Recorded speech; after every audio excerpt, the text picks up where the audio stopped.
Good afternoon, 49er faithful. Welcome to another episode with your host, Rob Shue. Sorry for being a few minutes late on this one with the start time. Was just over with Grant Cohn on his channel. In case you did not see that, it was a great show. You can go back and watch that. It was fantastic. Going to get into it on this channel as well. As per usual, if you've got direct questions, especially if they are related to the Atlanta Falcons, I am up on the Atlanta Falcons content. Please throw them into the chat and put them out there, because I'm going to get to those questions in a little bit after I get through a few of my topics. I definitely want to talk about the Atlanta Falcons, but anything Niner related is always acceptable in the chat. The more you hit the @RobShue when you address those questions to me, the more it is easy to go. See, Sean is doing the @RobShue. It's not a question, but let's have a good show. Niners for life. Excited to get into it. Yes, Mocha Frost, we will keep the energy flowing. I am on fire today. I'm fired up for the 49ers playing the Atlanta Falcons. I'm fired up for the fact that this one sets up to be a good game, a good matchup for the San Francisco 49ers. It sets up as a chance for them to dominate Atlanta. Now, I have my trepidations about that. I don't want my expectations to get too high. I am very much on board in predicting that the 49ers will win this game, but I'm not quite sure it will be the blowout that a lot of 49er faithful are hoping for. I'm hoping for that as well. I just worry that this game sets up to be difficult for the San Francisco 49ers, even though on paper it doesn't look that way. Against the Falcons on paper, it looks like we should run away with this thing. And yet, the 49ers so far, it's rough. It's rough this season because they haven't lived up to our expectations. They haven't been able to deliver on a consistent basis. Let's be honest that in the games that they're winning, they're not always playing a complete 4 quarters of football. So that's both reason to be cautious, but also reason for optimism. What happens when the 49ers finally start putting together 4 quarters of good football? How good can this team be? What is the ceiling for the 49ers? Are they capable of disrupting some of these bigger players within the NFC? Let's just be honest that the NFC is a wide open field. Even if you look at Tampa Bay as the far and away favorites to win the entire thing in the NFC, potentially take home another Lombardi trophy, they look beatable. Everybody looks beatable. You know the 49ers can beat the Packers any year. That's a fact. You know the 49ers can match up well against the Rams, against the Cardinals. You know that they're going to match up tough against Dallas and potentially be able to run all over that team. So every playoff matchup presents it as a winnable matchup. If the 49ers don't shoot themselves in the foot, if they play up to the level that they're capable of, and these last 4 weeks of the season are the chance to prove that. These last 4 weeks of the season are a way the 49ers can set the tone going forward, where they can dictate to teams we are who we say we are. Our run-first identity is true. We will stick to that even when the sledding gets tough. We will continue to pound the rock. We will continue to eat up yards and time of possession at 3 or 4 yards a chunk, and just dominate, allow the defense to rest, play complementary football. These are the things that I will be looking for as we close out this season. And the 49ers have a chance to prove what they can do against the Atlanta Falcons this Sunday. That's a big one. Again, put any of your thoughts and questions in the comments as we're going. I'm going to get into a couple of my topics first, but I will revisit it. As always, I do ask that if you enjoy the content, hit that like button. Consider subscribing to the channel. It helps me multiply myself and amplify that signal to more and more Niner faithful. Let's get into Bosa's pursuit of greatness and just acknowledge a special season for Nick Bosa. He is having the best season of his young career. He is essentially the heart and soul of this 49ers defense. And at times this year, he has looked unstoppable. Even when teams are grabbing him by the neck in an illegal chokehold, something that would probably be a felony if it weren't happening on the football field. He is cruising through those chokeholds, manhandling offensive linemen, flying past the occasional tight end that's sent in to chip him. Other than in the Green Bay game, he has felt unstoppable, and he has 14 sacks to this point in the season. 14 sacks. He has now tied his personal record. You've got to go back to Nick Bosa's sophomore year in high school when he last had 14 sacks. And the man is still hungry. He is hungry for Aldon Smith's record. He said as much this week that he has his eyes set on the prize. 19 and a half sacks. That's the bar. 19 and a half sacks for Aldon Smith. And remember, Aldon Smith had Justin Smith working next to him, eating up those double teams. And Aldon feasted. Absolutely feasted because of that. I'm not taking anything away from how special that season was for Aldon Smith and how dominant that defense was at that point in time back in 2012.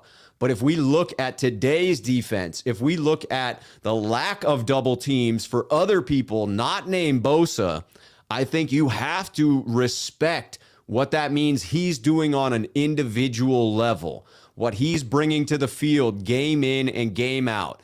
And because he doesn't truly have the complementary players that I think Aldon Smith did have, that you're looking at that extra game as being warranted. Yeah, he has 17 games to get the record instead of Aldon Smith getting it in 16. But so what? I mean, it is still one hell of an accomplishment. There will not be an asterisk next to that stat line, even if you argue maybe there should be. Maybe. I love this prediction that Josh Robertson is bringing in. 24 sacks will happen. I would absolutely love that. Love that. Jan talking about 3 sacks for Bosa in this game. It does set up for that to be the case. It does set up for Bosa to feast. I don't think he's going to feast a hell of a lot when he's over the left tackle. When he's on the right side of the defensive line, when he plays that right defensive end spot, he'll be matched up one-on-one with Jake Matthews. In my understanding, in talking to the host of Locked On Falcons podcast, Aaron Freeman, very insightful dude. You can find that video on the channel. When he's going one-on-one against Jake Matthews, I expect Jake Matthews to hold up his end of the bargain on that he will be able to be out there on an island in limited fashion and have mixed success against Nick Bosa. Nobody's stopping Bosa for the entirety of the game, but I'm much more interested when the Niners slide him over to the left defensive end spot, and that is apparently up to Bosa. Bosa chooses where Bosa plays. Bosa decides where along the line he thinks the best matchup is. That is unheard of for a third-year defensive end. But when he finds himself over the right tackle on the left side of the defensive line, that is Caleb McGarry. Keep that name in mind, 49er faithful. Caleb McGarry. He's right next to Chris Lindstrom at right guard, who had a rough game against Carolina. Even if they double him on that right side, that's going to be tough sledding for the Atlanta offensive line. That is going to set up nicely for Nick Bosa to potentially hit that 3-sack mark. I am thrilled with the idea that Nick could continue his path toward dominance. Hopefully he can. Here we go. Sean 951 Niners had Sean on the very first Sneakerhead call-in show that happened yesterday. Shout out to Sean for being the very first video call-in person on the very first Sneakerhead episode that happened yesterday and will happen again going forward. If you want to call in on the video call-ins, you got to be a member of the Sneakerhead community. Sean 951 says, I saw a stat that Bosa has been held egregiously on 42 snaps this season without a call. That's incredible. He finishes, imagine if half were called and what effect that could have on those games. Just a fraction of them being called would change the game, in my belief, Sean. I think you're spot on. Let's acknowledge that, holding calls go uncalled quite frequently within the NFL. The NFL does not want to throw a flag on every holding call. There would be flags all the time. And so I'm guessing that it's a bit of a strategy from the referees to keep those flags in their pockets and not slow down the game.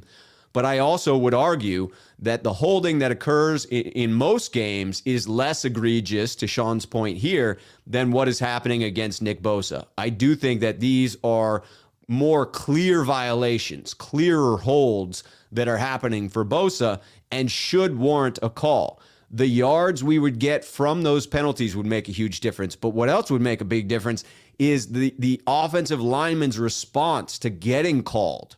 It would force them to stop holding, and that would increase Bosa's chances at dominance. So that would be the biggest thread for me, would be not just the penalty yards that we should have gotten, but the response from offensive linemen in having to ease up on holding Bosa if we can start getting those calls. You saw his brother, Joey Bosa, begin to very vocally criticize officials for not calling the flags. And guess what? Joey got a couple more calls after that. So I'm guessing Nick may learn something from that and decide to start lobbying the refs to get his own calls in that regard. It's about time. Make the believer. You gotta correct me if I'm wrong on this one, because I keep saying make the believer because it seems to make sense from a phrasing, but it seems to be spelled like Malk the believer.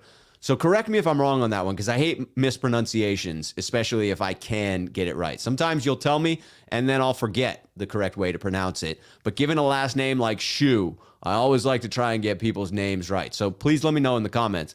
How are you today? Well, thank you for asking. I am doing well. I always enjoy Fridays. Be on with Grant. He's got good energy, gets me fired up. And then I come on here and I spit, even more positivity. I saw someone in the comments of Grant's show thinking that the entire show was negative. And I got to ask, put it in the comments here if you guys thought I came across as negative. I don't think so.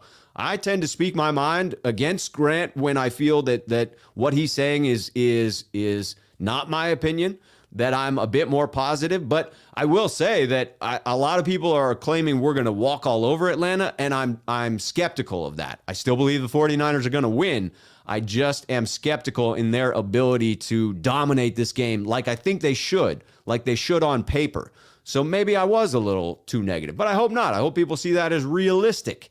And then he says, how's the weather in the city today? It was ethereal and foggy and cold. Portland is definitely a bad weather place this time of year. As pleasant as it is in the spring and the summer, December, January, and February are rough months. Says, did I hear you are a Blazers fan? You did hear that correctly. When we moved up to Portland 8 years ago, I started going to games. Couldn't help but love Damian Lillard and the Blazers. No slight against the Golden State Warriors. They are still a warm spot in my heart. I had the privilege of making it to one of their finals games during their run at championships, and they are a hell of a team. Steph Curry is ridiculous, and I enjoy watching that individual. He is something else. Emmanuel coming in at Rob Shu. Yeah. Don't slow down the game, but Bosa holds are ridiculous. Then we get our O-line called for holding, and that's where I get mad. Yes, when it is less apparent that the 49ers are holding and we get called, but on the other side of the ball, it's clear as day that Nick Bosa is being held and we don't get the call, I agree. That is maddening. I thought I might be wrong, and I was. Malk, like malt, but with a K. Very good explanation of it. That makes it clear as day. Malk the believer. I will get it right from here on out, at least until I forget the next time. But you have my sincere apologies if I do forget it. All right, here we go. Sean951. if you are negative against the 49ers, then the Pope isn't Catholic. Yeah, I'm probably one of the more positive YouTube guys out there. Maybe one of the most positive beat reporters out there, or whatever you want to label me or label other people that cover the 49ers. Not that I'm lumping myself in with beat reporters. I did not mean that comparison.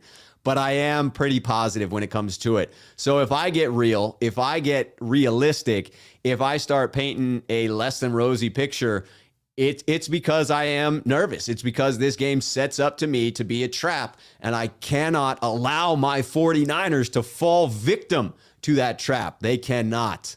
They cannot. Malk the Believer, appreciate the compliment. I'm a fan of Grant's. I love working with him. It's always a pleasure to be on his show. But if it were a competition, I would want to be better. I would want to have that greater than sign there. So I'm glad some people feel that way. Malk, I appreciate the donation. Thank you. Thank you very much. All right. Malk coming back in after you pay money, you can get in a second time. All good, or a lot of times. When I lived in Portland area, I went to 2 Blazers games. I was in love with the 99 to 2001 Blazers. Sabonis, Wallace, Stoudemire, Pippen. Great team, man. Yes, it was. That was a lovable Blazers team. I didn't live here at that point in time, but I absolutely love that team. I just seeing Pippen have some success in the way he played for Portland in those years. Man, that was a physical, dominant team. It is too bad they came up against Kobe and Shaq. That is a buzzsaw. Greg coming in. Hey, tell us how to become members of your channel, please. Absolutely. Happy to do it. So after you subscribe, where that subscribe button was becomes a join button. And that allows you to join the channel, become a sneakerhead, part of the sneakerhead community. There are various levels and commitments at which you can join the channel. There are perks associated with each level of joining the channel. You're still a part of the channel as long as you're subscribed. As long as you're watching, you are definitely a part of the channel, and that costs nothing, right? Unless you pay a YouTube premium membership, but that's totally on you. This is a way to further support the channel. This is a way to become a tighter knit group within the community. And the reason I'm limiting my video call-in show to sneakerheads, to people who are members of the channel, is because then people have skin in the game. There have been at least one incident I know of a video call-in show that went poorly and cost a streamer their entire channel. They had 3,000 plus subscribers, lost their channel overnight, did not get it back, had to rebuild from the ground up. I don't know if I've got the fortitude to do that again, man. It's tough to start a channel from scratch and have those times where you have few views on a video and you're struggling to get, people to subscribe. So this is a way in which you can be a part of, has some skin in the game. And then when I do the video call in, you can be on video, because I can trust that if you're a member of the channel, then you're going to be, respectful of the rules of the game. I will have a call in show that's voice only. That's for everybody. I'll just put the link in the chat and it will say, hey, hit this link, come into StreamYard and let's start talking Niners. But if you want to join the channel, look for the join button and then you'll get some options to come in. The options should be spelled out for you there. All right. Looking at the comments, Lee Ving coming in at Rob Shu. Hard to push back against Grant. He's a slippery eel. Yes, that does make it challenging that he does so many shows and he speaks with so many different 49ers personalities. And as he's going through, his opinions evolve. He will alter his opinion based on new information. Now, people could say that that's flip-flopping, and I disagree. I think that's what good analysts do. When you get new information, you reconsider your stance on something. And it does happen frequently for him because of how much he is on the air, how much he is talking Niners. But, it is then hard to nail him down because he may have 3 different predictions on the outcome of the game throughout the week. You heard him say that he had earlier been calling a closer game, but in our show, he predicted that we will walk all over Atlanta in this one. So either way, whether it's a big win or a little win, he will be right in that regard. All right, Stovey 4x4ing jumped into the Cone Show. Did they have a chance to rework Jimmy's contract? That's sad if they didn't do that. I mean, they had every opportunity to rework Jimmy's contract, but they were afraid to commit to him for any considerable length of time. They were afraid to extend it, and therefore, it is a It was a conscious decision. It was a conscious decision not to tie themselves to Jimmy Garoppolo for a longer period of time. Lapakalolo, a sneakerhead from the very start. So why is Bosa not getting the calls if the holds are so obvious? That's a great question, and one that I think you have to ask to the NFL officiating crews. My belief is that the officiating has been bad throughout the league this year. That it's not just Bosa who's not getting calls. It's not just the 49ers who have gotten some ticky-tack calls going on. That officiating is lacking, and it's the NFL getting cheap. A bunch of billionaires getting cheap, and that pisses me off. When you're a billionaire, you should not get cheap on the essentials. Officiating should be a top priority for the NFL. Ensuring good officiating should be a top priority, and that means paying your officials a healthy living wage that allows them to do it full time and to really invest in their craft, to become better and better, and to incentivize better officials to become NFL officials.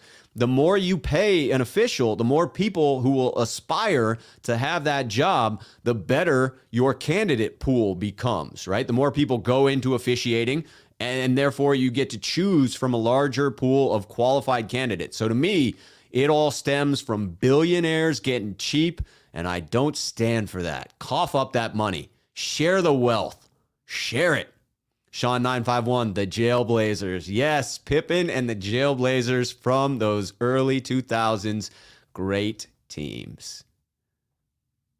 Here we go. Matthew Mears asked, why are yours and Grant's join member symbol the same? There's not a choice for symbols? No. Unfortunately, YouTube just attaches the same. I am working on a new icon for mine, though. Look for a little shoe logo in the future. Problem that I've come across is just not getting, it's a busy time of year for everybody. And so I'm working with someone locally here. They're slammed with merchandise that they're trying to create for Christmas time. Christmas. So hopefully after we get past Christmas, it'll be easier. Jan, Grant does love to troll. Look at the brows when they're criticized. LOL. Yeah, he gets a kick out of the response that he gets. And I don't blame him, I would say. I do not blame him. All right, Philip coming in at Rob Shue. If the Niners do what Grant wants and get rid of Jimmy, cut Armstead, and cut Ford, we have upwards of $50 million in cap. Do we extend Debo, Bosa, and try to sign Davante Adams and a defensive back? So if they did that, if they cut Jimmy, they free up a bunch of money. If they cut Ford next year, it does matter when they cut him. On my channel, I had previously stated that the dead money is fixed, and I was wrong about that, and I need to admit, mea culpa on that one. They can't cut him this season because they would get a bunch of dead money on the books in 2021 that they don't want. They have kicked the can down the road basically as far as they can. I think the vast majority of dead money will hit next year, basically no matter what. It's just a question of whether they pay him the additional base salary of around $4 million to be on the team, or if they cut ties with him. I expect they will probably cut ties with him. That would be my expectation. And if they did so, the Armstead deal, I've not looked at the dead money, because to me, even though his contract is going up, you still have him at a reasonable cost for the value that he adds in my book. So I would not make that move, but this is supposing that they did. If they had that $50 million in cap space, I think they extend Debo and Bosa regardless, whether they do those other moves or not. So I say yes, Debo and Bosa. I just don't know that they'd be able to afford Davante Adams. If he doesn't go back to Green Bay, it's going to be a huge bidding war. Now, he's from Palo Alto, East Palo Alto. I was, grew up in Palo Alto, and I've got some loyalty to the area. So he may want to return to the Bay Area, the prodigal son coming home. But if that's not the case, I struggle to think the 49ers will be able to afford the bidding war that I would anticipate breaks out over Davante Adams. That guy is a special, special talent. The DB need, 49ers have to address it some way, somehow. Either our first pick, which is in the second round, toward the end of the second round, that would be an okay time to take a defensive back. You saw some quality defensive backs going in the draft about that time in the second round this year that have panned out. I would rather spend some free agency dollars on a defensive back. So I think that's a move that has to happen either way. Out of this, I'm trading Jimmy. I'm cutting D Ford. I'm keeping Armstead, and I'm attempting to re-sign Bosa, extend Bosa and Debo, and trying to get the defensive back. I don't know that I'm going after Davante Adams. Great question, Philip. Malk the Believer is now a sneakerhead of the channel. He is in. Greg Thames, also a YouTube member, a sneakerhead, coming in. 2 new sneakerhead additions. Gotta celebrate that. Welcome to both of you. Luke Luna with the super chat. You're good through and through. Great spirit and energy. Thank you, Luke. Appreciate that compliment. I appreciate the support that I get from all of you, especially those really involved in the chat and with the channel. It makes it so much easier to be here in front of the screen when you have an active chat and active members to the channel that are supporting. All right, I'm going to get back to the comments in just a second. Please continue to leave your thoughts there, especially with the @RobShoe moniker. We're going to get into the next celebration of the 49ers. Trent Williams and the dominance that just continues. This is on the offensive side of the ball. We recognize Nick Bosa for what he brings to the defense. Trent Williams may be having an even more impressive season, even above and beyond what Nick Bosa is doing on defense. It's just there are fewer stats to track for an offensive lineman like sacks. There isn't that one statistic we can point to and say, well, see, I told you that Trent Williams is the most dominant left tackle in the league. It's an inglorious position. They do not get the glory. They do not get the respect that is deserved. Left tackle more so than anywhere else on the line. But really, you call out their names most often for mistakes. You call them out for a holding penalty. You call them out for illegal hands to the face. You call them out for a false start. It's few and far between where you get positive praise in the game for an offensive lineman, but Trent Williams seems to reverse that trend. He is consistently moving in space so well for a big man. He is often pancaking people, just sending them to the ground. He is a tactician with his hands and setting guys up for secondary moves and able to just maintain his balance while he uses leverage to push guys to the side and move on to a second block within the same play. It is just ridiculous when you put on the tape of Trent Williams. He deserves to be top 5 in the NFL's 100 most valuable players this year. I would make an argument for top 3. It's hard to unseat all of those quarterbacks because quarterbacks get so much favorable coverage within the NFL. But man, he is having himself an amazing season. All right, I see in the chat, we'll just go a little time out for the spamming effort of the Raiders fan in there. I do not mind saying go Raiders. I do not mind folks that want to have a contrary opinion in the chat. But when I see like 12 chats in a row from somebody just trolling a little bit, it makes it hard for me to read through the comments. And so time out. I'm not blocking anybody. You're welcome back. But I would just ask that you not do that with such reckless abandon because it makes it harder on me. And I don't want my life to be difficult. I don't want to have to fight through that. I like to be able to look over into a clean comment section and pull from folks that are attempting to add to the conversation. Speaking of, Emmanuel with a good question coming in @RobShoe. What about J.C. Jackson in free agency if he makes it? I think that's the big question, is if he makes it. I don't know. The Patriots are pretty wise and prudent in not spending money, but they seem to get it right.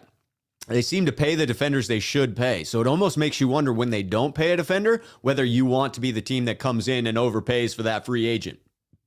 I would think that J.C. Jackson is going to get a bag this offseason. It may not be the Patriots who provide that bag. They may choose to reallocate funds elsewhere.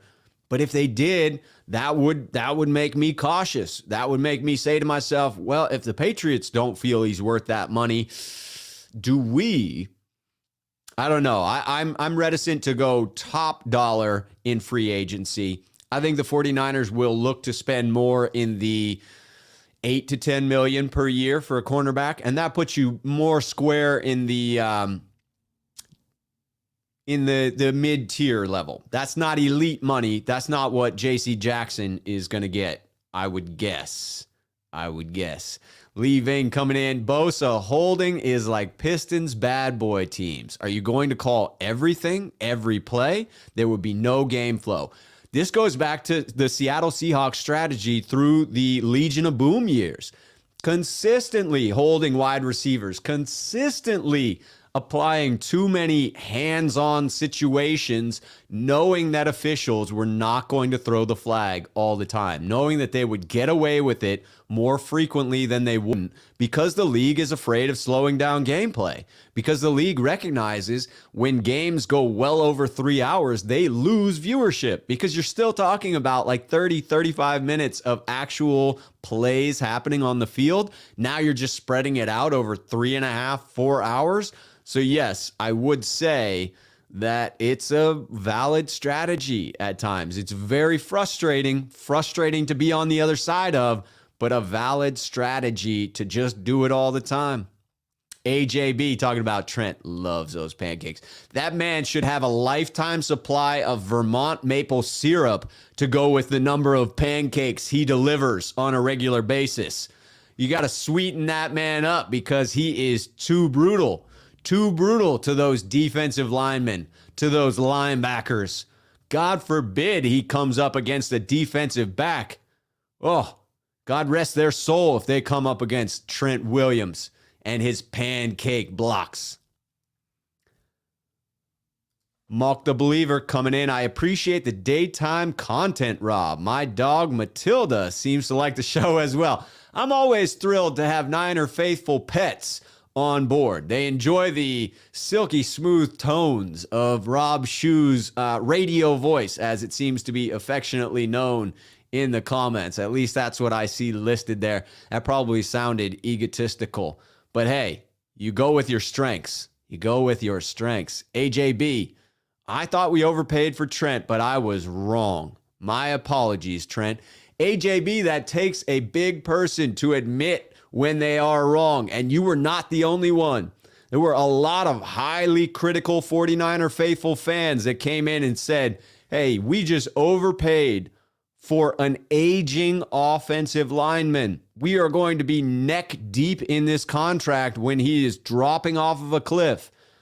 But man, I haven't seen it yet, but what I hear of the documentary Silverback that Trent Williams just proudly had his movie premiere of, it sounds like he's got the work ethic of an unreal human being. Dude is working out in between 2 and 4 a.m. on a regular basis. Most of us, if not all of us, are sleeping at that hour. But he is up and working and attempting to be better than those out there, attempting to get better day by day and dominate more and more. Jan, it does start in the trenches. Absolutely does. Here we go. This is good. Sal with the comment. Trent Williams is a great blocker. So good that I put him as my laptop wallpaper, and now I'm protected from ads and viruses. Trent Williams is pancaking the computer viruses just by putting his image up there. Love it. Philip, back in with another quality question. Do you think the Niners start rethinking keeping Jimmy if we win out the rest of the season and go to the NFC Championship? All right, so you're talking about 4-0 the rest of the season and winning up to the NFC Championship game. I think it depends on how the 49ers win in that scenario and what Trey Lance is doing behind the scenes. I think Kyle Shanahan wants to move on to Trey Lance. The strategy is sound. You want to be able to take advantage of playing the rookie while they're on their rookie contract because it's too expensive to have both the rookie and a veteran on the roster eating up a large percentage of your salary cap for the quarterback position, especially if you're not getting the chunk plays from the quarterback position like an elite quarterback can provide. I think we can agree that Jimmy is in the good, average, below average range. We could debate where he is on that range, but I don't think many people are calling him an elite quarterback, and I disagree wholeheartedly with anyone who says he's trash because it's just not true. And we could debate that if you wanted to, But what I would say is you want to move on to someone who is elite. You want to be paying less. That's the advantage of having the rookie contract in there. So if the 49ers get to the NFC Championship game largely because of the play of Jimmy Garoppolo, I could see them reconsidering. I'd be frustrated by that. I would much rather move forward with the investment they made in Trey Lance.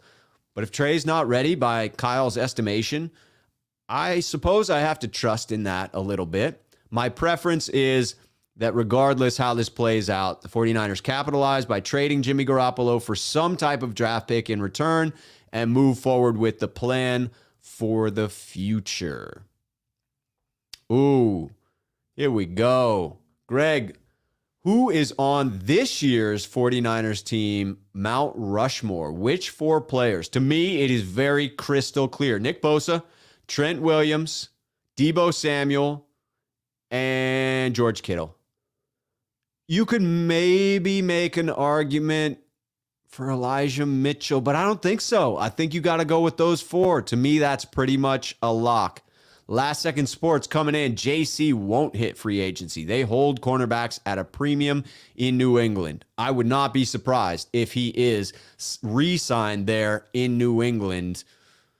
And if they let him go because of the fact that they place a premium on cornerbacks, again, it makes you reconsider whether you want to bring in that free agent if they pass on him. Bat Dad, how do you feel about extending Jimmy to make him cheap, then continue to build through free agency and what picks we have? Trey on the bench for Jimmy G when he gets hurt, would you support? Again, it depends on how the season plays out and how Jimmy plays specifically. That's a more reasonable strategy if you are able to extend and lessen the per year average amount paid to Jimmy Garoppolo. But I would still rather move on. Trey's contract becomes more and more expensive. He was the 3rd overall pick. So while he's on the rookie wage scale, that early in the draft, it still becomes a reasonably expensive contract toward the end of that 4-year span, especially the 5th-year option will be pricey. So you have to move forward quickly. If you extend Jimmy, now you're committing beyond 2022. You're probably looking at least a 2-year commitment there, maybe 3. So I don't know that I'm comfortable with it. Better than just keeping him at his $27 million salary, though. That is for sure.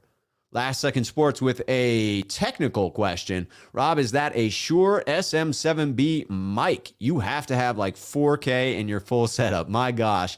Yet it doesn't hold a candle to the $1 million voice. Well, thank you very much, Jesse. That is much appreciated. Love the compliment. It is a Shure SM7B microphone. Make sure anybody who's out there looking at those, you need a preamp with that as well. These are starving microphones. They like the power. You got to juice them up a little bit. Give them a little turbo, little turbo action there. At Rob Shue, 2022 Dream. A-Rod has a $46 million cap hit next year. Packers will be forced to cut him if he doesn't accept to restructure. If traded, so no teams will trade. A-Rod and Davante Adams, both from the Bay. Dream scenario? Yes, please. I would take that in a heartbeat.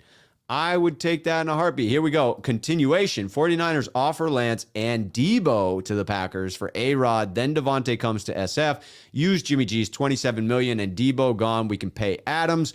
Both already do Shanny offense. Adams, Kittle, Ayuk, A-Rod. Boom.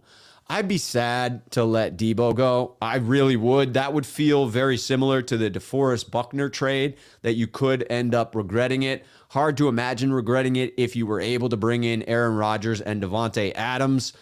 But I'll be honest, I would hope that the 49ers just got it right on Trey Lance.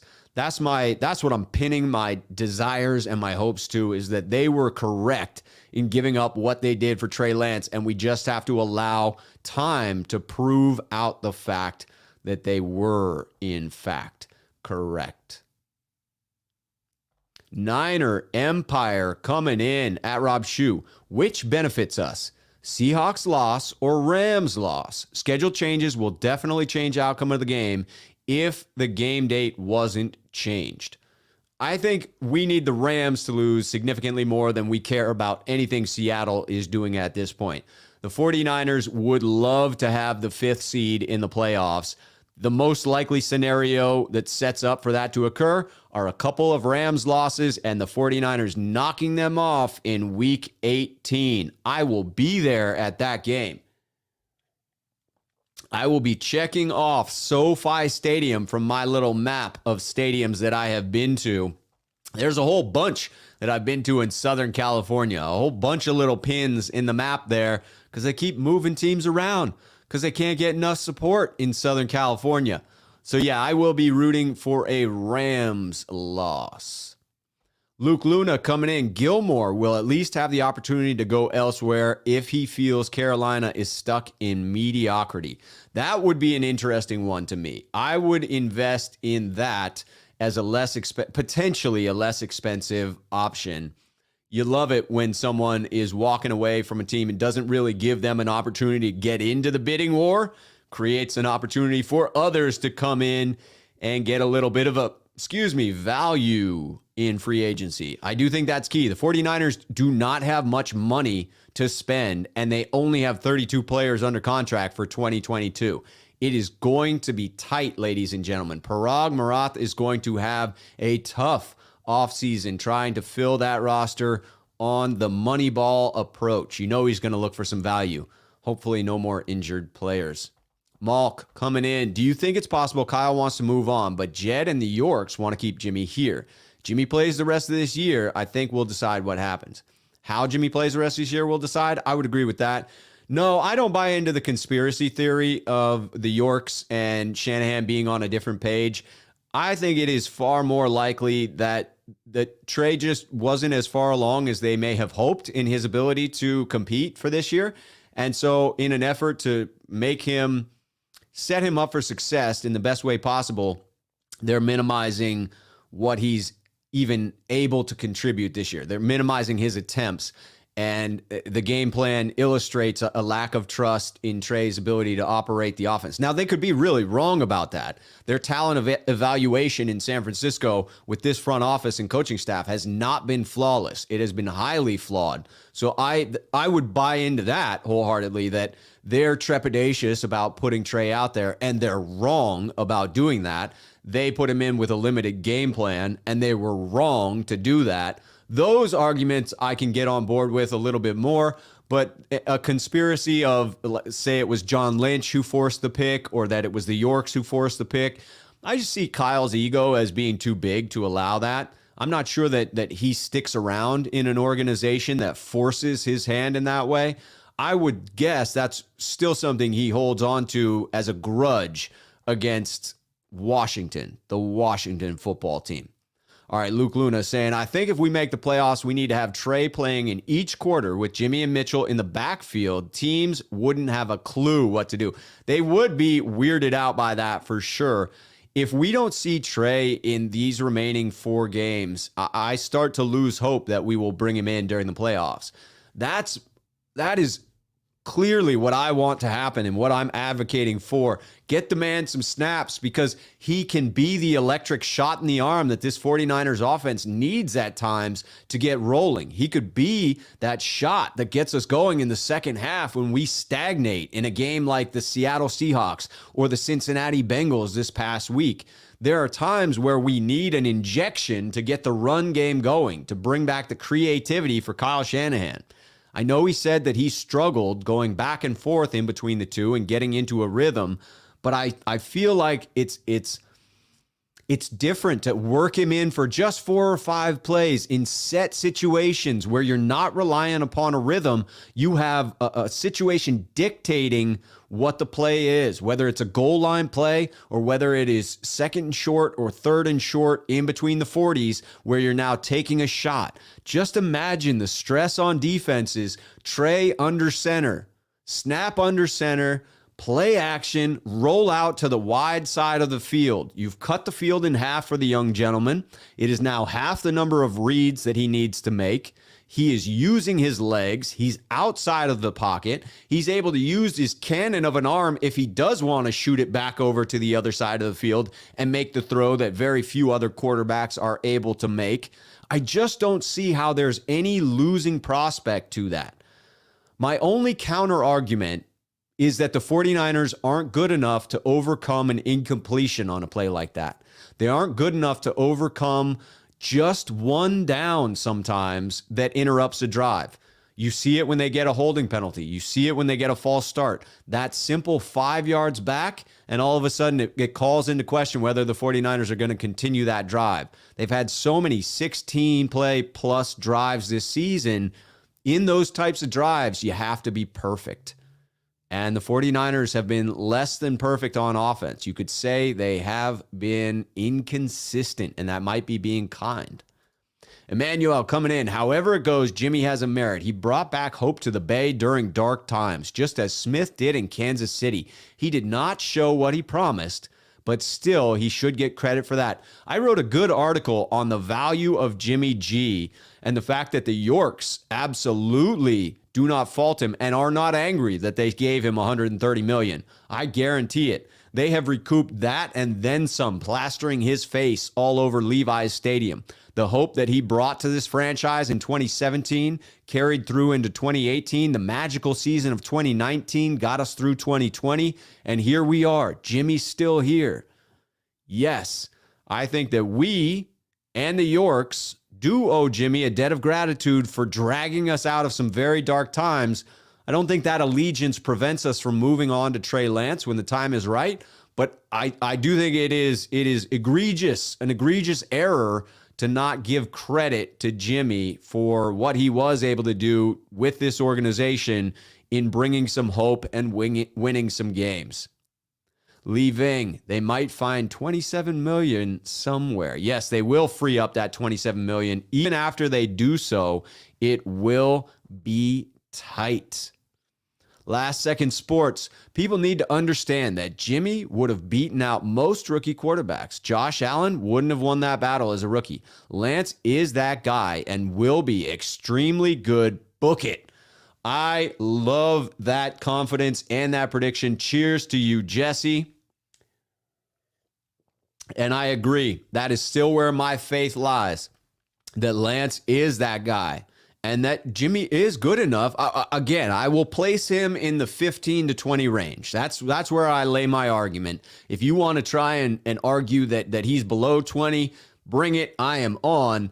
But so I'm with Jesse here that it's hard to unseat someone who's in that range, who's the 15th to 20th best starting quarterback in the league, especially for a rookie in a complex offense when you have a head coach who doesn't tend to give the ball to rookies, even a rookie running back who comes in. He's hesitant to put the ball in rookies' hands. He really wants them to prove it. Therefore, I agree with Jesse here in saying that it was a near impossible task for Lance to come in and really win that competition. He was given sort of a shot to do so. He had enough practice snaps that if he had lit the world on fire, he probably would have taken the role.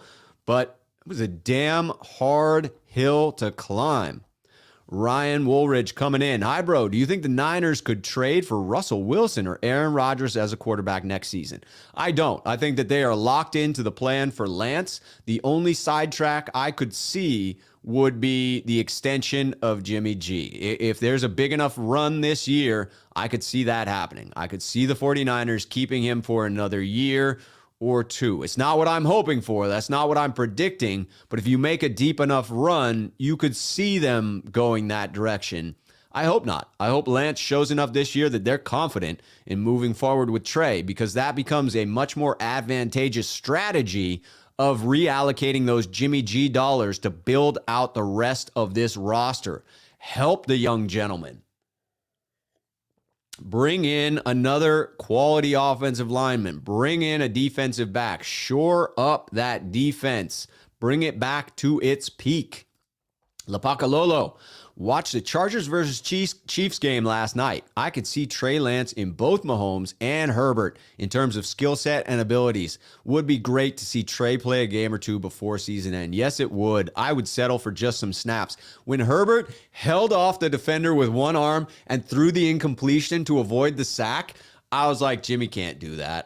It's not a shot at Jimmy, but Jimmy is not doing that. Jimmy needs to clutch the ball and take that sack. With Herbert, no, I had faith that he was going to pull it off, and I could see Lance doing that. Lance is a bigger man. He is stronger. He is younger. He has significantly more powerful legs. He has the ability to extend outside the pocket. He has the ability to run. Yes, I see a lot of things that leave me hopeful for a plus quarterback like Lance, where he can do what Jimmy does, plus the shots down the field outside the numbers, plus what he's able to do with his legs. Looking back into Ellis 10 coming in, another sneaker head.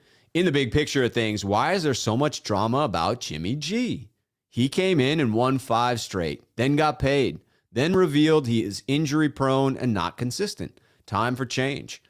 I think that's a reasonable statement, Ellis. I think it is both okay to recognize Jimmy Garoppolo's bar for performance, which is reasonable, that it is, I would say, above average quarterback play, and he is inconsistent.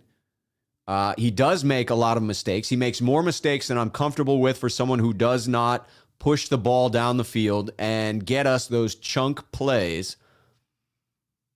And he is moderately injury prone for a quarterback, although this is the NFL. It's a small sample size, so I'm hesitant to truly label him as injury prone through and through, but he is not consistent. And it is fair to say that he's at least moderately injury prone. Therefore, I think you can both celebrate Jimmy as the quarterback now, acknowledge he has a chance to push this 49ers team into the playoffs and make some noise there, while also saying, yeah, it's time for the future. It's time to invest in Trey Lance, as we did, and now we need to surround him with talent, and we need to make sure he has the best chance for success. Nick coming in from across the pond. I have given up hoping in seeing Trey Lance this season. Just don't see it happening. We are where we are. Yes, Kyle Shanahan has seemed to grasp onto Jimmy Garoppolo even tighter as we progress this season, that he is holding on to Jimmy Garoppolo and his ability to operate the offense. And I have to place some faith in Kyle, because I believe in Occam's razor, that the simplest explanation is often the true explanation. I believe Kyle Shanahan wants to win games. I believe Kyle Shanahan wants to win games at all costs. I think Steve Young is correct when he says that about the competitive nature of Kyle Shanahan. Therefore, we must interpret his unwillingness to play Trey Lance as being evidence that he believes Trey Lance cannot contribute in that way. Now, he could be wrong about that belief, but I don't think it's reasonable to question that belief. With what we know of Kyle Shanahan, I don't think it's right to question that belief that he wants to win above all costs. If he thought Trey gave him that chance to win, he would play Trey. So again, he could be wrong in his talent evaluation. He could be wrong in believing where Trey Lance is, but I think he'd put him out there if he believed he could add to any positive outcomes for the 49ers. I just struggle to believe that you couldn't get him ready for packages. You got to coach better than that. You've got to be able to get him ready for 3 or 4 snaps a game. But I think Nick may be right that we're just not going to see that this year. And that's disappointing to me, because I think it would help us make noise in the playoffs if we did.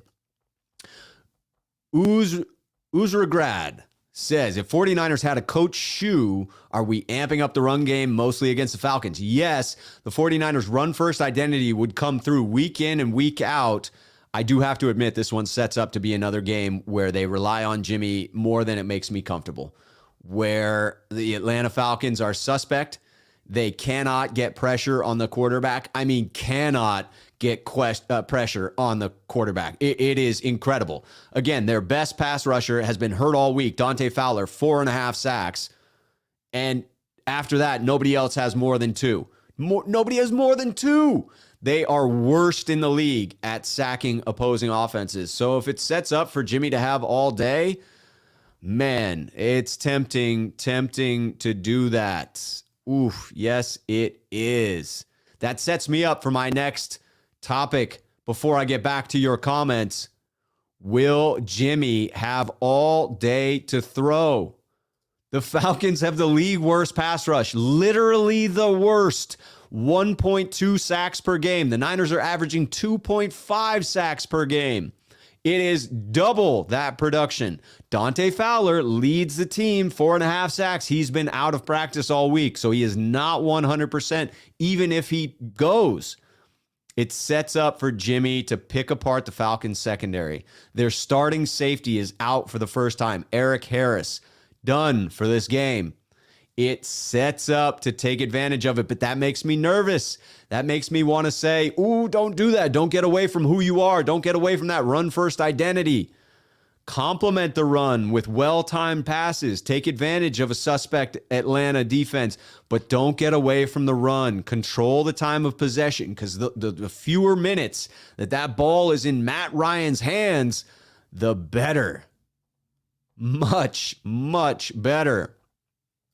All right, that was a short thought. Getting back into your comments, Lee Ving. Best case for Lance, playing time is garbage time versus Falcons. Kyle seems to have dug in on playing two quarterbacks. Yes, he does seem to have dug in on that, and that could be a good recipe for success. Blow out Atlanta and come in the fourth quarter. I love it. Ryan, at Rob, do you think the 49ers should trade Jimmy next season for Zach Wilson? I do not. I think Trey Lance is the future. I think they should trade Jimmy Garoppolo for a second-round pick. That's my prediction. Bat Dad, I liked your draft takes with Grant. You're right. Belichick has the power, swagger, etc. to sit back and let it come to him. Shanahan and the Niners are a more desperate franchise.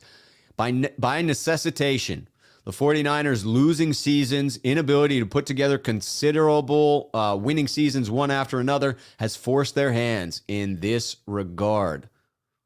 It is tough for them. They cannot sit back and allow the draft to come to them. They have to be aggressive. They have to take big swings because they need a momentum shift. They need a franchise-shifting quarterback.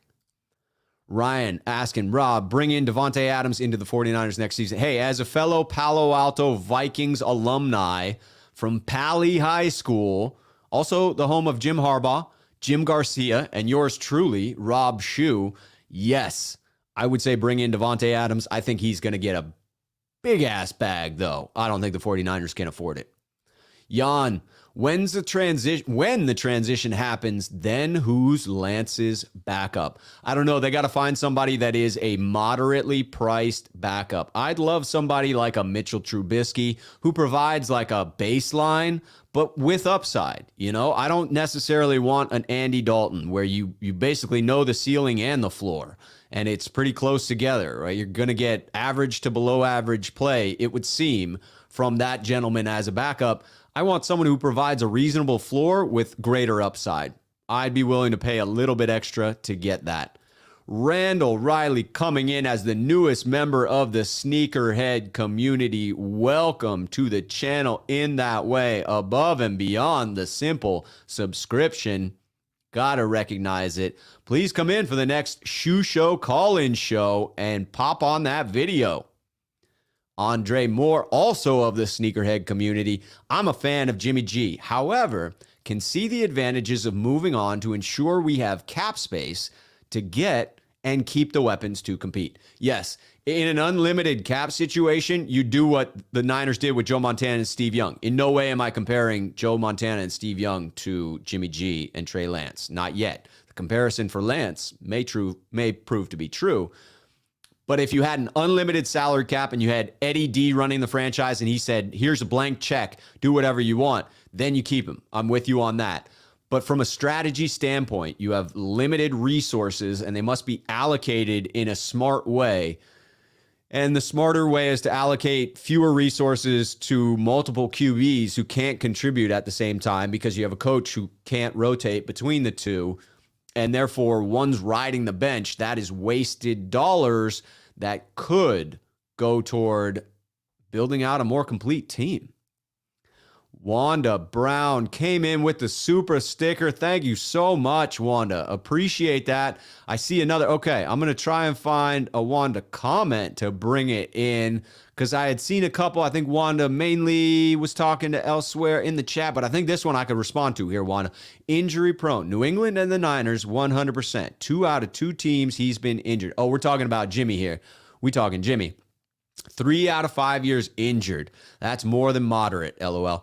That's fair. Okay, so he definitely had that happen in New England, and the interview that came out with the player, it was not Marcellus. Why? Who was it that came out? It was one of the brothers, Bennett, right? It was one of the Marcellus Bennett. Was it Marcellus Bennett who called Jimmy soft and said like it was a game time decision? So I can't question that. That's another player calling out another player. That definitely is like, ooh, Jimmy, you shouldn't have listened to your agent if you allowed him to dictate you playing or not playing just because of a future contract. You should have shown some toughness and gone out there. I thought he's done a better job of that for the Niners. The blown knee, that was just a fluke play against Kansas City along the sideline. Bonehead decision on his part. The lower leg injuries, I think it is fair to label as more injury prone. But if he ends up playing 16 out of 17 games this season, that's pretty good. It's a small sample size for Jimmy, which lends credence to Wanda's argument here that, yes, it's more than a moderate injury-prone nature, but it's a small enough sample size and the knee injury wiped out an entire season that I feel okay still being skeptical of labeling him with the moderately injury-prone. I'm going less so. I'm going more toward the fluke side, but I'm still okay with moving on and going another route. I appreciate the dialogue, Wanda. Absolutely do. Ryan coming in. Do you think the Packers could make a deal with the 49ers, Adams next season and Cobb? I don't know that they'll do a sign and trade with Adams. I think that would infuriate Packers fans. I think if they sign him, they keep him. How do you let Davante Adams walk? I mean, that would be a colossal mistake for the Packers. He may want to walk, and that would hurt their chances. But, man, you got to make every effort to keep him there. Sean951, yes, he will on the left side of the line. We talking about Bosa? We talking about Bosa here getting a lot of sacks on the left side of the line? Maybe. That's what I'm going with. Luke Luna, I don't hear anyone bashing Burrow for tearing his ACL the first season and hurting his pinky the next. Tua takes less heat. So I think you're right about Jimmy G, moderate injury of ACL and rolled ankle. Yeah, the high ankle sprains, it's so hard. It didn't look like much. And so 49er faithful are like, dude, why can't you play through this? It's just an ankle sprain.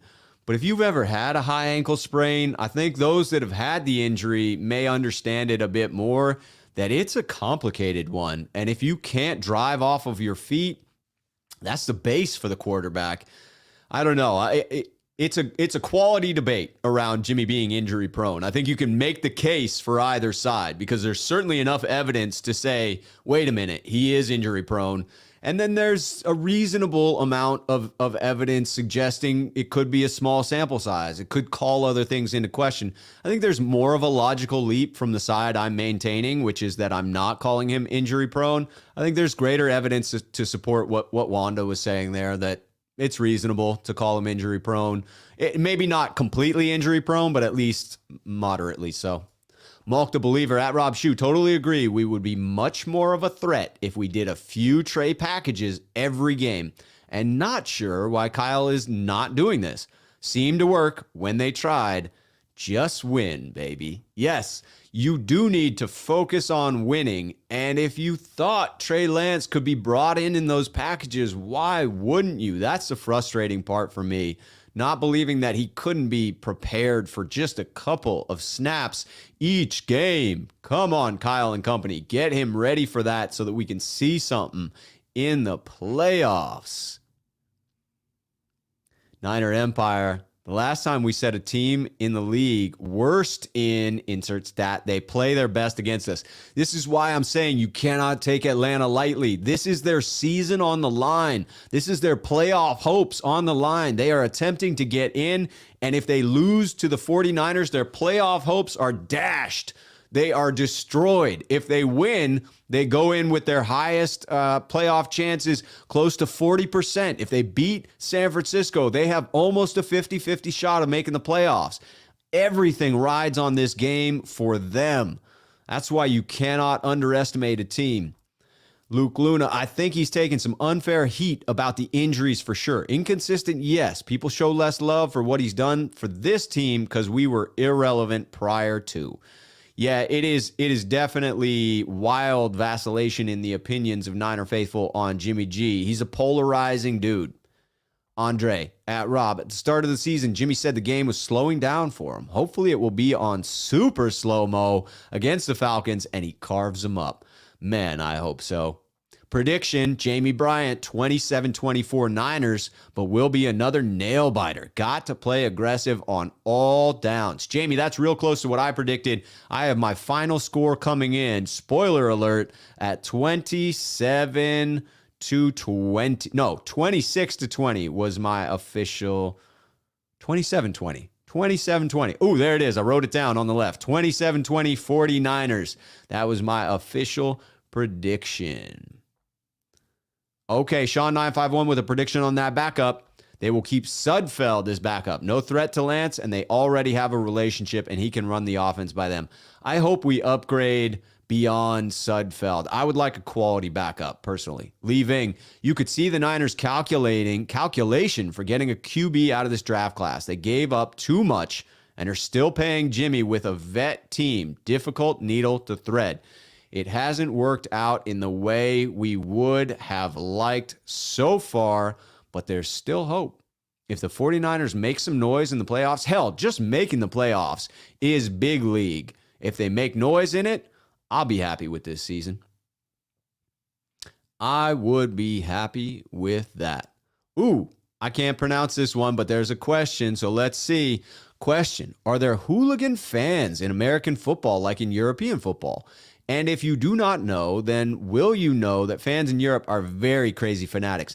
Yes, I am familiar with the term soccer hooligans, football hooligans over in Europe all throughout.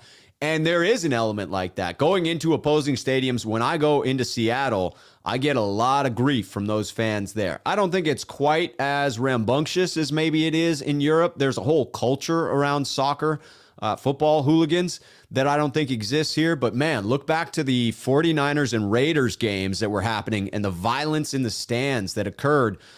Giants-Dodgers games, similar in that respect. I don't get it. That I get the passion. I do not get that spilling over into violence or any type of rioting in that regard. So there is, to some extent, the NFL cut off the preseason Raiders 49ers games for that reason. My hope is that Niner faithful are respectful when opposing fans come in the house. Just treat them like they're a guest. Kill them with kindness. And then when you win, it's that much easier to smile at them and just allow that smile to be your statement. You don't have to talk trash after your team won. You just sit in glorious victory at that point. I'm not a believer in rubbing it in. There's no need to. You won. That was the point of the game, was to beat the other team, and you did. No need to get rowdy. That's my 2 cents. Bat Dad. I'd agree about Jimmy needing ankles to push off. If he didn't throw flat-footed anyways. Yeah, he doesn't have the greatest footwork, in my opinion. Super chat from Fossey coming in. Is Hufanga our best rookie this year? And how do you think the 49ers will address the secondary next year? Love the show. Go Niners. Thank you very much. Appreciate the compliment. I've got to go with Elijah Mitchell for best rookie so far this season. And I'm optimistic that the best rookie truly will be, once we get to see it, Trey Lance. But with what Elijah has been able to do in the run game and how stagnant the run game has been without him, I would have to label him in as number one. Hufanga has been very impressive. A great fifth-round pickup, a quality add to the defense. He brings an energy that I really enjoy, that I think raises the physicality and the speed of the defense. But he's also out of position sometimes, and I think is growing into the role, whereas Elijah Mitchell is performing at a very high level, and the 49ers are relying on him heavily. very, very heavily, and he has responded. James is in agreement. Elijah Mitchell. Huff is promising, though, Kyle won't play any other rooks. No, we're just not getting a look at the other ones. Hell, Aaron Banks could be a future Hall of Fame guard, but we wouldn't know. We aren't getting the look. Rob Shue. And on the other hand, I say that to say this. You can't say Trey is wasting away, but the same doesn't apply for Jimmy. He's had one full season. He's still growing. Players can develop sitting, in my opinion. Luke, agree wholeheartedly. Steve Young pointed to this, and I called it out, that Steve Young believes there is a way in which you sit and get better, and it's by attacking every day. It is by aggressively pursuing the starting role and repetitions in a way as if you're starting. So preparing to play as if you're the starter every single day in everything you do, everything you eat, every meeting room that you're in, every play call that you're hearing through your headset, all of them. Got to apply it as if you're the starter, and I think Trey Lance has the traits that allow him to do that through and through. Go back and read any of the high-quality beat reporters' original pieces on Trey Lance and his history, and the fact that he used to have to wake his dad up in the morning. His dad was always willing to work out with him at an ungodly hour of the morning, like 4 or 5 a.m., but what he told his son was, I know what it takes to be great and to make it to the league, and it requires you to be a self-starter. It requires you to have the motivation. So anytime you come in and wake me up, I'll get up, no questions asked. But it's on you to come wake me up. Trey didn't miss a morning. Now, that could be hyperbole. Maybe that part of that is just storytelling, but I don't believe it. I think that is who he is. It's evidenced by his faith in himself to go to a school that's lesser because they're willing to put him in as the quarterback and not transition to safety. He's got a belief in himself that should continue to shine through and allow him to progress even while he's on the bench. Now, I agree with Steve Young that he is going to progress more once he gets on the field. So there's that argument as well. All right, last second sports. Thoughts on week 18. Rams. Say the Niners cannot get the 5th seed. Do you rest the starters and play Trey? I think it's a great way to see if a Trey package is worth inserting for the playoffs. Absolutely. If you are locked in and cannot improve your seeding.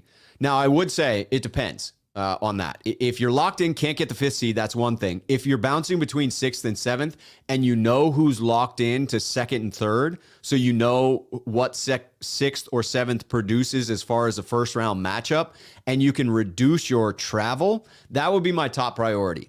I think that avoiding Tampa Bay and avoiding travel early on in the playoffs is the 49ers' best success for a sustained playoff run. If they can travel to LA or to Arizona or worst case to Dallas in the first round, I absolutely believe that sets up to be better for their long-term success in the playoffs. And if that could still be impacted, I could see Kyle playing Jimmy. Otherwise, yes, absolutely great opportunity to get Trey in there. Not just for what you're suggesting here, Jesse, which I'm 1,000% on board with, to determine whether we can use this guy in the playoffs. But in addition to that, I really would like to see something this year that shows me that promise for next year, that shows Kyle that promise for next year. Because what I want to prevent is a situation where they feel obligated to bring Jimmy back. If you want to bring Jimmy back because he shows you something special the rest of this year, okay.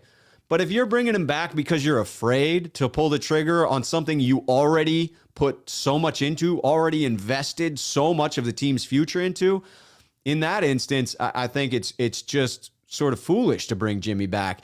And to your point, this would set us up not only to see what we could do in the playoffs, but also for the next year. Give us some faith going forward. Jason Ellis talking about what about trading Jimmy for a corner this offseason? That would be great. A swap for a corner, someone who is about a second-round talent. I'm on board with that. I would love to get a second-round pick for Jimmy. I think that's the appropriate value for him. I think that's what they'll be able to pull off. And if you could then swap that for a defensive back, that's absolutely a team need for the 49ers. It would be great if they got that done simultaneously.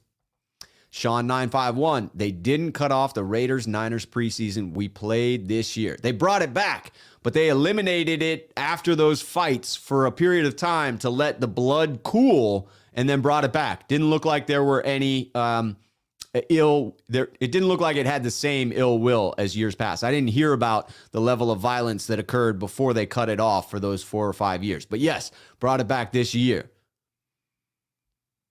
Sal, besides Bosa, who else on the D-line do you see stepping up this week? Arden Key, anytime you get a DJ Jones reference, you know I bring in DJ Jones' barbecue sauce. Big Dave's barbecue sauce, because I support Big Dave, DJ Jones' dad, and I love the fact that a part of their proceeds go to charity. I don't get any piece of that. I just like me some barbecue sauce and some DJ Jones. I hope that it's DJ Jones. I love it when he steps up. I love a quick-footed big man like that. You could see Arden Key having success. I'm told that left guard is the weakest position along Atlanta's offensive line. Let me pull up who that is, because I can't even remember the dude. Jalen Mayfield is apparently the weak link for the Atlanta Falcons on not a very strong offensive line. So I would look for whomever gets the opportunity to line up over center over him, over Jalen Mayfield, to have success. Could that be Armstead? Yes. Could that be Arden Key? Yes. It would also be nice to see some flashes from someone opposite of Nick Bosa. We need the bookend. I would love it if it were Charlie Omenihu. I think he's got some talent in the bank. I thought Samson Ebukam was going to have a good season. So far, it's just been okay. Hasn't had the sacks, hasn't been able to pressure quarterbacks consistently. It'd be nice to see one of those guys step up. Yes, I do think this game sets up for someone to complement Nick Bosa. Jason coming in with the NFL expanding to London, Mexico, and now even China. Why can't I get a team in Hawaii? Pro Bowl used to be packed. We love our football. Go Niners. Hey, I think bring back the Hawaii Pro Bowl scenario, because who doesn't love a Hawaii vacation? Who doesn't love having the Pro Bowl there in Hawaii? Who needs to rotate where the Pro Bowl is? Maybe they can't bring a team to Hawaii, but they sure as hell can bring the Pro Bowl back. Silent Seth. I saw a video of Lance getting hazed, and I cracked up for a while. It made my day. No matter who you are or what position, you're still a rookie. Hey, as long as it's good-natured hazing, I'm all in. If it is that borderline treatment of people as disrespectful, then I'm a little more questionable on it. But I'm old school and thinking that, yeah, it's good that rookies still carry pads and things like that. You got to humble folks as they're coming in. Notorious GAV from Wales, you know. Does Ward need to step up his play against Pitts? No, I think Jimmy Ward will handle Kyle Pitts. I think he will cover him like a blanket. I predict Kyle Pitts will not get above 50 receiving yards in this contest, assuming that they allow Jimmy Ward to stay with him all day. Nobody covers tight ends in the league like Jimmy Ward. Jimmy M.F. Ward. Can't wait to see it. James also looking for that marquee matchup. That will be an exciting one to watch. Francisco Montano coming in at Rob Shue. Yeah, they brought it back, and I was there. And there were only a couple of fights. Oh, we're talking about Raiders-Niners. There were only a couple of fights. Not too crazy, though. But, yeah, it gets crazy, those Raider-Niner games. There's a lot of hate there, and I just don't get it. I guess I'm just in the minority of not really getting to a physical violence level when it comes to the 40. I'm as passionate as they come. I don't think you will find a more passionate member of the 49er faithful, and I don't believe in expressing that through violence. I like yelling. I like yelling in support of my team. I'm not a huge fan of vulgar trash talk. I'm more prone to be respectful to the fact that there are families coming into the stadium, to the fact that it may be a kid's first game and he doesn't need to hear some drunk fan dropping F-bombs and calling somebody's mother a bad name. Like, that's just not the family environment I want NFL football games to be. And so I attempt to live what I preach, and that means be respectful.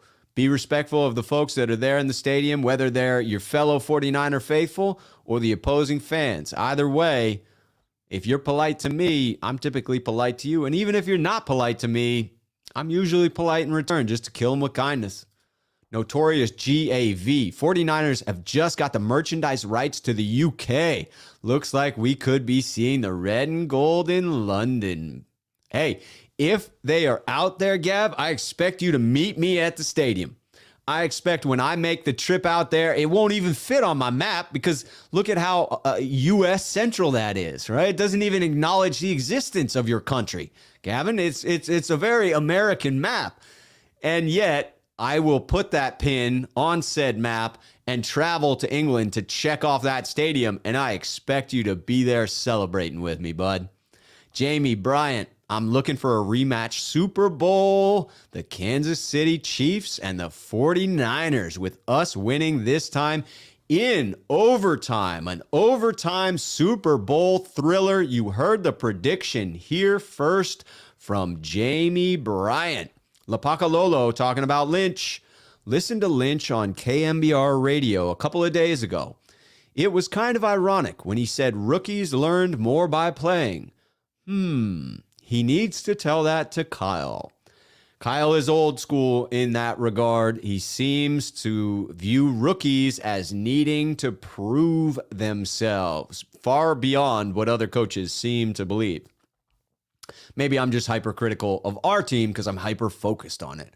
Francisco, by the way, I went with my friend who is a Raider fan, so we were together most time to back each other up on the trash talkers. That helps when you're there with an opposing fan because then there's already respect happening between opposing fans, and if someone chimes in trash talking, then your buddy's there who's a Raiders fan to tell them to ease up or to at least keep it light and jovial. But yeah, that's my stance is that you don't need to take it to that level. It doesn't need to get personal like that. You can, in fact, enjoy a game with positive energy and not having to go to the negative. But you all know me. You know that's my brand. You know positivity is my thing. That's what I try to live in because it makes my life better. It makes my life more enjoyable. It creates a more pleasant viewing experience for me. And that's what I'm concerned about, is me enjoying the game, me having a good time and being respectful to others. Well, we are caught up in the comments. I believe I responded to all the questions I saw come in. If I missed yours, it wasn't intentional. My apologies. I went through the topics that I had for this game just to close out on a bit of a prediction and how this thing breaks out. Again, people think that the 49ers should walk all over Atlanta in this one. And on paper, that makes sense. On paper, the 49ers are a far more talented team than the Atlanta Falcons. If it plays out as it spells out on paper, then the 49ers should walk this one. It should be similar to the Rams or the Jaguars, where it's, 2 to 3 score differential in the final outcome of the game. But I think people are underestimating this Falcons team, underestimating the resurgence they've had in the last couple of weeks, underestimating the momentum that their defense has been able to build. I do believe some people are overlooking the 49ers' tendency to play well in the Eastern time zone for those games, but then really suffer when they fly back to Levi's the following week, as if they've been exhausted by the travel and then perform poorly at home. If the 49ers get out to a slow start and allow Atlanta to gain some momentum, you're looking at a Falcons team that thinks they have a chance to run the rest of the tables and make the playoffs. If you give them daylight, if you give them hope, this will become a much more competitive game. And that's my fear, that it plays out in that way. The 49ers potentially get off to a slow start. It allows a little bit of daylight for the Falcons. They become optimistic and begin playing at a higher level. We play down to them a little bit. Now you're looking at a scenario with a close game. I still think it favors the 49ers. I still think it favors the Niners to the point where I feel good picking them in this game. I just don't think it will be a blowout. I have the final score coming in at 26 to 20.